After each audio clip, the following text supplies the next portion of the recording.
ఇక మనం super exclusive news చూస్తున్నాం. రప్ప రప్ప నరికేస్తాం. గత కొంతకాలంగా ఆంధ్రప్రదేశ్లో ఈ మాట ఓ రాజకీయ ఉన్మాదానికి పర్యాయ పదంగా మారింది.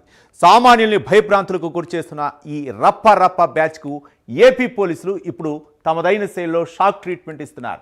డిప్యూటీ సీఎం పవన్ కళ్యాణ్, మంత్రి నారా లోకేష్ హెచ్చరికలు జారీ చేసిన గంటల్లోనే పోలీస్ యాక్షన్ మొదలైంది. గర్భిణి అని కూడా చూడకుండా కడుపుపై తనిన ఉన్మాదిని నడి రోడ్డుపై నడిపించడం, జంతు బలులతో పైశాచిక ఆనందం పొందిన వారిని ఊరేగించడం ద్వారా చట్టం అంటే లెక్కలేదనుకునే సైకోలకు గట్టి సందేశం పంపుతున్నారు.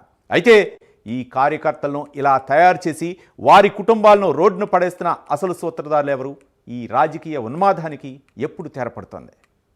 ఇదే అంశానికి సంబంధించి మరింత సమాచారం మా కరెస్పాండెంట్ నరేష్ అందిస్తారు. నరేష్. రైట్, మీరు చెప్పిన విధంగానే రపారపా బ్యాచ్పై ప్రస్తుతం పోలీసులు ఉక్కుపాదం మోపుతున్నారు. ఇప్పటికే రాష్ట్ర వ్యాప్తంగా కూడా ఇటు శాంతి భద్రత ఉల్లంఘన చర్యపై ఒకవైపు ప్రభుత్వం సీరియస్గా తీసుకుంది. ఈ నేపథ్యంలో పోలీసులు కూడా ఈ యొక్క రపారపా బ్యాచ్ అయి ఉండొచ్చు, అదేవిధంగా నరికేస్తాం అనే ఒక పదం ప్రస్తుతం ఆంధ్రప్రదేశ్లో ఈ మాట ఒక రాజకీయ ఉన్మాద పార్టీకి పర్యాయ పదంగా మారిందనే దానికి ఏమాత్రం సందేహం లేదంటూ కూడా పబ్లిక్ నుంచి వస్తున్నటువంటి వాస్తవ నిర్ణయాలని చెప్పుకోవచ్చు, వాస్తవ మాటలని చెప్పుకోవచ్చు. ఈ నేపథ్యంలోనే ఇటీవల కాలంలో మనం చూస్తే రాష్ట్ర వ్యాప్తంగా కూడా గత ప్రభుత్వంలో గంజాయి సరఫరా, గంజాయి విక్రయాలు ఏదైతే మైనర్ బాలుర్ల నుంచి ఇటు ఒకవైపు పురుషులే ఉండొచ్చు, మరోవైపు మహిళలు సైతం కూడా గంజాయికి అలవాటు పడిపోయారు. ఈ గంజాయి డ్రగ్స్కి అలవాటు పడినటువంటి బ్యాచ్ ఏదైతే ఉందో ప్రస్తుతం అదే తరహాలో ఈ యొక్క కూటమి ప్రభుత్వం వచ్చిన తర్వాత కూడా అనేక అరాచకాలు చేస్తున్నారు. అనేక అరాచకాల్లో భాగంగా మనం చూస్తే దాదాపు రాష్ట్ర వ్యాప్తంగా కూడా మనం ఇటీవల కాలంలో చూసాం. నెల్లూరులో అనేక హత్యలు జరిగాయి. నెల్లూరులో దాదాపు ఆర్టీసీ ఒక ప్రైవేట్ బస్సు డ్రైవర్ను కూడా అతి కిరాతకంగా కూడా పట్టపొగులే డ్రైవర్లని బ్లేడులతో కట్ చేయడం చూసాం. అదేవిధంగా మరోవైపు నిన్నటికి నిన్న మనం చూస్తే కదిరిలో ఒక గర్భిణీ స్త్రీని కాళ్ళతో తన్నినటువంటి వైనంలో అక్కడ పోలీసులు ఈ రపరప బ్యాచ్ అందరినీ కూడా రోడ్లపై కూడా తిప్పుతూ వాళ్ళకి ఒక బుద్ధి వచ్చే విధంగా కూడా ఇకపై చేయకూడదనే యొక్క సంకల్పంతోనే పోలీసులు ఈ యొక్క బ్యాచ్ని కొంతవరకు కూడా పబ్లిక్లో తీసుకువెళ్ళాలా, పబ్లిక్లో వీళ్ళకి ఒకవైపు పబ్లిక్ కూడా ఈ యొక్క ఎవరైతే అన్యాయాలు చేస్తున్నారో, అరాచకాలు చేస్తున్నారో, ఈ యొక్క మత్తుకు బానిసైనటువంటి యువత ప్రధానంగా కూడా పబ్లిక్ని భయభ్రాంతులు చేస్తున్నారు. వాళ్ళందరికీ కూడా కొంత ఊరట ఇచ్చే విధంగా కూడా పోలీసులు తీసుకున్న నిర్ణయానికి ఈరోజు రాష్ట్ర వ్యాప్తంగా కూడా పబ్లిక్ అంతా కూడా సెల్యూట్ కొడతా ఉంది. మరోవైపు దీనిని సీరియస్గా తీసుకున్నటువంటి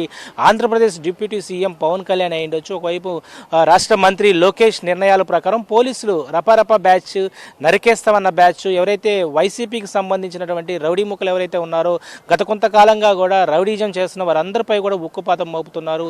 ఏదేమైనా కూడా ఈ యొక్క రపారపా బ్యాచ్ని పూర్తి స్థాయిలో కూడా ఇటు వైతొలగించేందుకు ఇకపై ఇలాంటి చర్యలు చేపట్టకుండా ఉండే విధంగా కూడా అన్ని చర్యలు అయితే చేపడతా ఉన్నారు. మొత్తానికి మనం చూస్తే ఈ యొక్క రపారపా బ్యాచ్ ఎవరైతే ఉన్నారో వాళ్ళకి సరైనటువంటి బుద్ధి చెప్పే విధంగా కూడా పోలీస్ యాక్షన్ తీసుకుని దీని మీద డీజీపీ కూడా జిల్లాల వ్యాప్తంగా ఉన్నటువంటి ఎవరైతే స్టేషన్ ఆఫీసర్స్ అయి ఉండొచ్చు, అదేవిధంగా ఒకవైపు సూపరింటెండెంట్ ఆఫ్ పోలీసు, ఎస్పీకి కూడా దిశ నిర్దేశిస్తున్నారు. ఈ నేపథ్యంలోనే అనేక ప్రాంతాల్లో ఈ యొక్క గంజాయికి సంబంధించినటువంటి బ్యాచ్ ఎవరైతే ఉన్నారో వాళ్ళపై కూడా పూర్తి ఫోకస్ పెట్టారు. ఈ ఫోకస్ నేపథ్యంలో కాటన్ సర్చ్లు చేస్తూ ఉన్నారు. ఎక్కడైతే గత కొంతకాలంగా కూడా రౌడీజం చేస్తున్నటువంటి, దొంగతనాలు చేస్తూ ఉన్నటువంటి, డ్రగ్స్ వాడుతున్నటువంటి, విక్రయాలు జరుగుతున్నటువంటి ప్రాంతాల మీద ఫోకస్ పెట్టారు. అదేవిధంగా పూర్తి స్థాయిలో మనం చూస్తే ఒకవైపు మంగళగిరికి సంబంధించి, అదేవిధంగా గుంటూరు, విజయవాడ, నెల్లూరు పలు ప్రాంతాల్లో జరుగుతున్నటువంటి ఈ యొక్క దారుణాల ఘటనపై కూడా పోలీసులు యాక్షన్ తీసుకుంటున్నారు.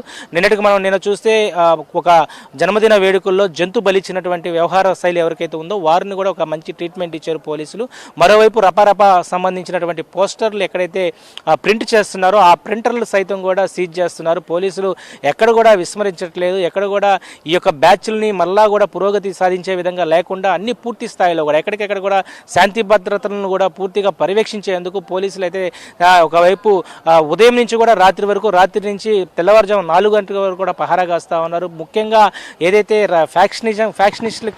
ఫ్యాక్షనిజానికి సంబంధించినటువంటి రాయలసీమ జిల్లాలో ఇటీవల కాలంలో మనం చూస్తే కొంత అరాచకాలు జరిపాయి, అక్రమాలు జరుగుతూ ఉన్నాయి, మరోవైపు రౌడీజం జరుగుతూ ఉంది. ఈ నేపథ్యంలోనే పోలీసులు గట్టి ఒక బందోబస్తును ఏర్పాటు చేస్తూ ఉన్నారు. ఎక్కడ ఎలాంటి ఇబ్బంది తరహా లేకుండా అందరిని కూడా పూర్తి స్థాయిలో కూడా సజావుగా ఉండాలా. యువతకు ప్రధానంగా కూడా యువకులకు రాత్రిపూట 9-10 గంటల పైన అనవసరమైన వాటికి బయటికి రానికుండా చూస్తూ ఉన్నారు. పోలీసులు తీసుకుంటున్న నిర్ణయానికి ఇప్పటికే పబ్లిక్ సెక్టార్ అంతా కూడా ఒకవైపు హర్షిస్తున్న పరిస్థితి కనపడుతుంది. జరుగుతుంది. మరోవైపు పవన్ కళ్యాణ్ దీని మీద పూర్తి స్థాయిలో కూడా ఫోకస్ పెట్టడం నేపథ్యంలోని వీళ్ళందరికీ కూడా ఈరోజు పోలీస్ యంత్రాంగం అంతా కూడా కదిలిందని చెప్పుకోవచ్చు. ఏదేమైనా కూడా ఈ యొక్క కూటమి ప్రభుత్వంలో అరాచకాలు ఉండకూడదు, మద్యానికి బానిస కాకూడదు, డ్రగ్స్ వాడకూడదు, గంజాయి వాడకూడదు, గంజాయి రహిత ప్రాంతంగా కూడా ముందు తీర్చిదిద్దేందుకు కూడా ఈరోజు రాష్ట్ర ప్రభుత్వం నుంచి ఒక సిఫారసు అయి ఉండొచ్చు. ఒక ఏదైతే కొంత ఇన్ఫర్మేషన్ పబ్లిక్ సెక్టార్కి తెలిసే విధంగా పోలీసుల ద్వారా తెలియజేస్తా ఉన్నారు. ఈ నేపథ్యంలోనే ఇది పూర్తి స్థాయిలో కూడా రప్పా నరికేస్తాం అనే పదానికి ఇంకా స్వస్తి పలకాలంటూ కూడా ప్రభుత్వం నుంచి పోలీసుల నుంచి వస్తున్నటువంటి మాటను చెప్పుకోవచ్చు. Thank you Naresh.